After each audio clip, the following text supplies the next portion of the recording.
Hello, welcome back to the YouTube channel of Bethel Evangelical Free Church Hanley. I'm Pastor Gervais Charmley, and in this video we are in Lincolnshire. This is Scott Willoughby, St Andrew's Scott Willoughby, which is the smallest church still functioning in Lincolnshire.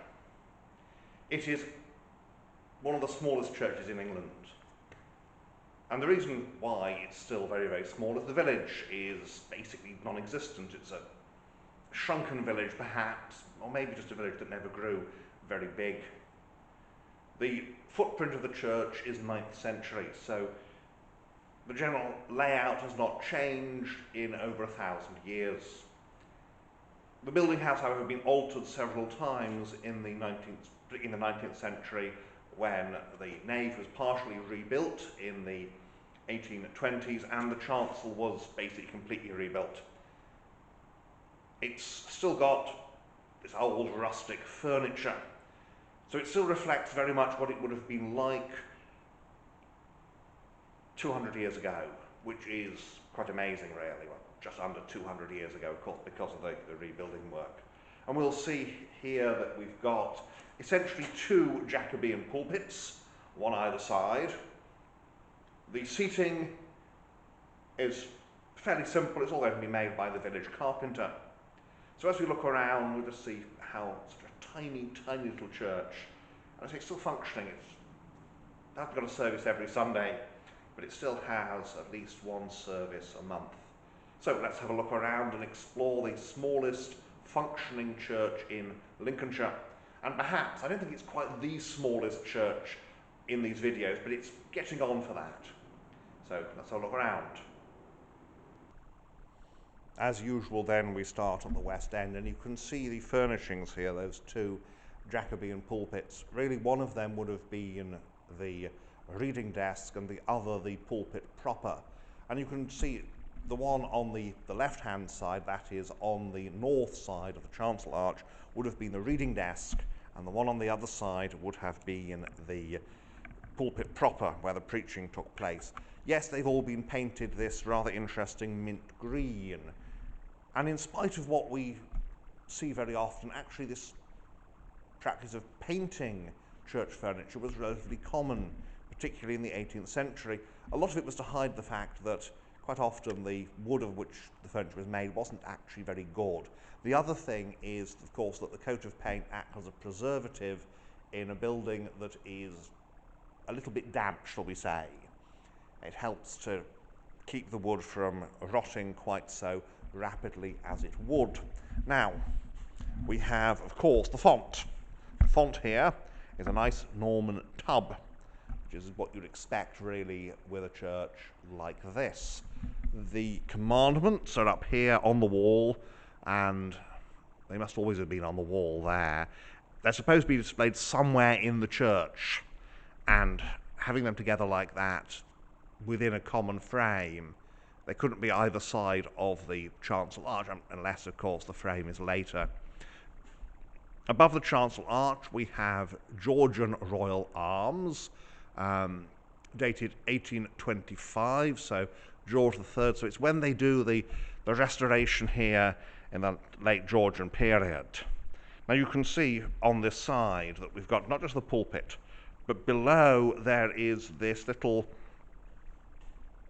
well, what's now, I suspect, a lectern, but that would have been where the parish clerk was. So you've got effectively a three-decker. You've actually only got a two-decker one side and a pulpit on the other because of the tiny size of the building. The communion rails are this rather nice, what's often referred to as barley twist look. And then we've got here a harmonium on this side. So very, very simple. Some of the furniture, you see the chair there, and then the much later chair there. Some of the furniture is Victorian, particularly here in the chancel. You can also see that the chancel floor is partially made out of old grave slabs, because that one's been carved. I can't see what's on it, but it does look medieval to me, late medieval, rather than being, and here's, I suspect, another part of the same one. Late medieval, and they've been chopped up basically to turn into paving slabs, because that's what you do. There is no stained glass at all. That's the east window. And then as we turn around and look west, we see again there is no stained glass at all. The bell is in a bell cot at the west end. So, very simple, very plain building. And above the pulpit we have this. You see that there? That is a piece of Anglo-Saxon carving, and it's from the decoration of the original Anglo-Saxon stone church that would have stood on this site, and the footprint of which this preserves. So that's the inside here at Scott Willoughby. Very simple, very beautiful. It's not the sort of thing that the Victorians really liked, but it is a proper old-fashioned village church. There we are, that's the reading desk. The reading desk, of course, is where the minister would take most of the service from. He'd read his prayer book, read the prayer book service, and then for the sermon he would come across here. Interestingly, the Book of Common Prayer does not contain a space for the sermon in morning prayer. It's supposed to be the big long service that's morning prayer, communion, morning prayer, sermon, then into the communion service. And I know when I was a lad, a few occasions when they actually did that at the little church in Lammas, where I grew up. So that's the inside here at Scott Willoughby. Very simple example of a church largely forgotten by the Victorians. So let's have a look outside then. And so we're outside here at Scott Willoughby. There are some occasions when it's difficult to get the whole church in with the aperture here of the camera. This is not one of them. Very simple nave, and then the chancel there, and you can just see that here's the bell cot up here. There is very little in the way of village. Lincolnshire is one of those areas where there's miles and miles of open countryside, and part of what that means is that the open countryside allows the visitor just to see for miles, but also it means that it's really well set up for want of a better word, for farming, for extensive farming, that you can just have huge fields. And it was very, well, in the Middle Ages following the Black Death, it was quite common in areas where perhaps the fields were a bit marginal, there was loads of room and not many people left, to turn everything over to sheep. And this means that you have places like Scott Willoughby where the village is gone, basically. So we'll look around, and as we look around the outside of the church, we'll see we won't see the village because it's absent, it is gone. It has had its day and ceased to be.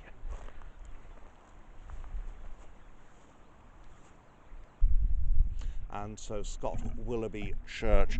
The stone, of course, is local, quarried out of basically the ground round here. And it is quite good building stone. This rather nice honey colour. Very attractive. And you can see how simple it is. A couple of boxes.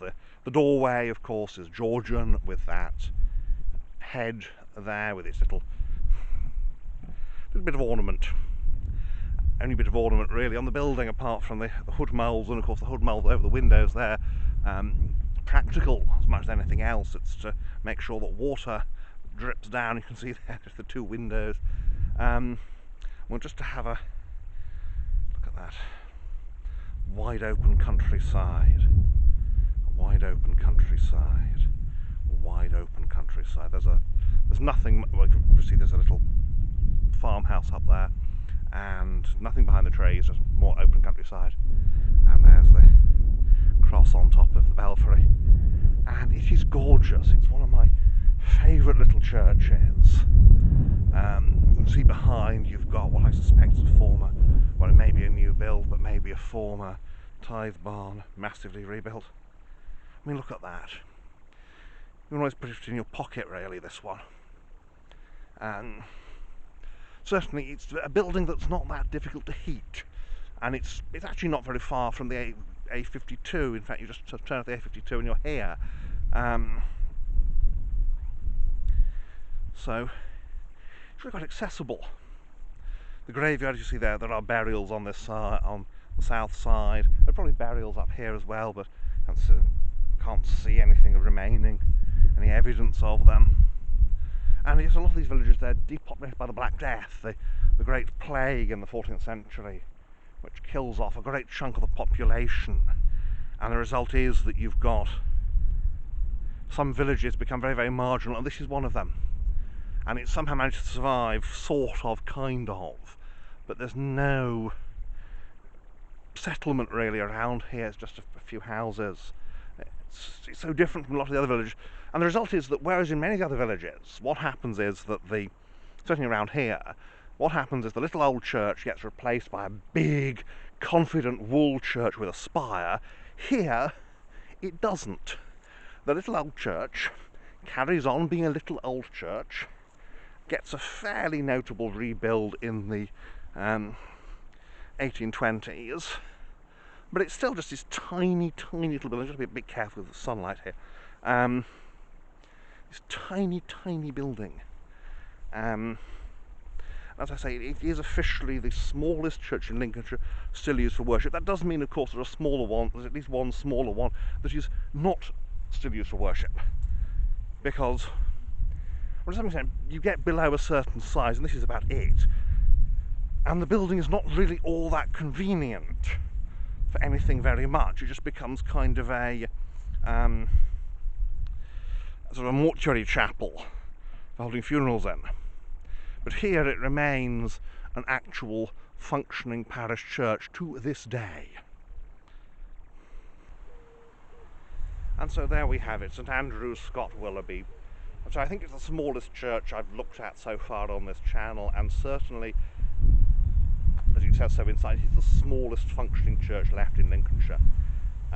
And it must be in the top 10 smallest churches in England, certainly in terms of smallest parish churches. There may well be smaller chapels, smaller, I mean Church of England chapels, smaller funerary chapels, but this is a fully functioning parish church. And as I said, the reason is that the village is gone. Well, thank you for watching, and may God bless you and keep you until next time.